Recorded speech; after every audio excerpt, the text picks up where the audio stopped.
شب جمعہ ہے، شب دعا ہے، ہمارے مرحومین ہمارا انتظار کر رہے ہوتے ہیں۔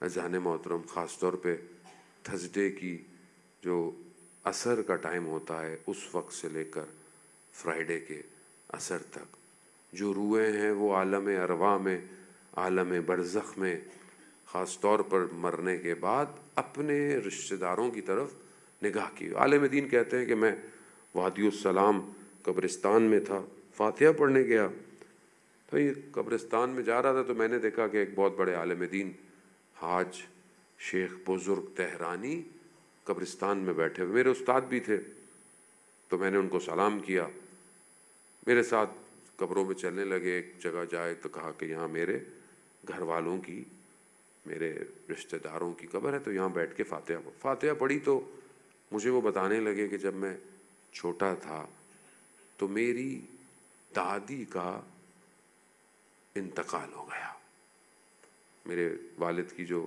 مدر تھی ان کا انتقال، میں چھوٹا سا تھا، انتقال ہو گیا، کچھ دن گزرے تھے، تو ایسے ہی تھرسڈے کا دن تھا، تو میری والدہ کچھ پکا رہی تھی، حلوہ کچھ، تو فقیر آیا باہر دروازے کے اور اس نے آواز دی مدد کے لیے، تو میری مدر نے کہ جلدی جلدی اپنی یعنی میری دادی کے ثواب کے لیے کہ وہ خالی ہاتھ نہ جائے، جلدی جلدی ان کو یہ حلوہ دے۔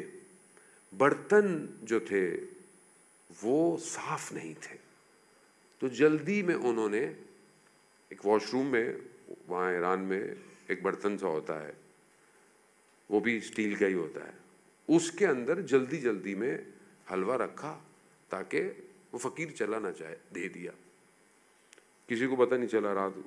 رات گزری تو میرے والد کی آنکھ کھل گئی اور انہوں نے میری والدہ کو اٹھایا، کہا کیا ہوا؟ کہا میری ماں میرے خواب میں آئی ہے اور آپ کی شکایت کر رہی ہے۔ کہا کیوں، کیا ہوا؟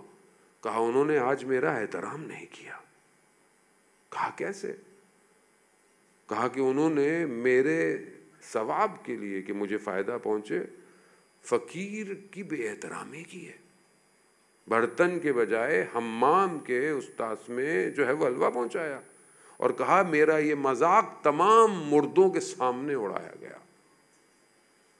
حاج بزرگ تہرانی فرماتے ہیں کہ جو بھی چیز آپ اپنے مرحومین کے لیے بھیجتے ہیں، چاہے فاتحہ ہے، چاہے کوئی کھانا کسی کو کھلاتے ہیں، چاہے کوئی بھی چیز ہے، یہ نور کی لائٹ کی صورت میں ان تک پہنچتا ہے۔ اور کہا یہ نور آیا لیکن ایک عجیب حالت میں تھا، تو میرا بہت آج دوسروں کے سامنے مذاق ہو۔ تو یعنی مردوں کو اگر آپ کوئی چیز ان کے لیے دے رہے ہیں تو پھر اب یہ نہ سمجھیں گے فقیر جیسا ہے، چلو جیسا بھی فقیر ہے دے دو، دے کس لیے رہے، اس کا بھی احترام کریں، اور جس کے لیے دے رہے ہیں اس کا بھی احترام کریں۔ خود آپ بہترین کھانے کھاتے ہیں ماشاءاللہ، اللہ آپ کو اور دے، لیکن اپنے مرحومین کے لیے کیا ان بہترین کھانا کسی غریب کو کھلاتے ہیں کہ نہیں کھلاتے؟ فقیر کے لیے تو ہم اکثر پوچھتے ہیں چلو کم سے کم دے دو، یقیناً آپ اچھا دیتے ہوں گے اپنے مرحومین کے لیے۔ تو عالم ارواح میں مرحومین اس عالم میں برزخ میں انتظار کرتے ہیں، اور خاص طور پہ اپنوں کا انتظار۔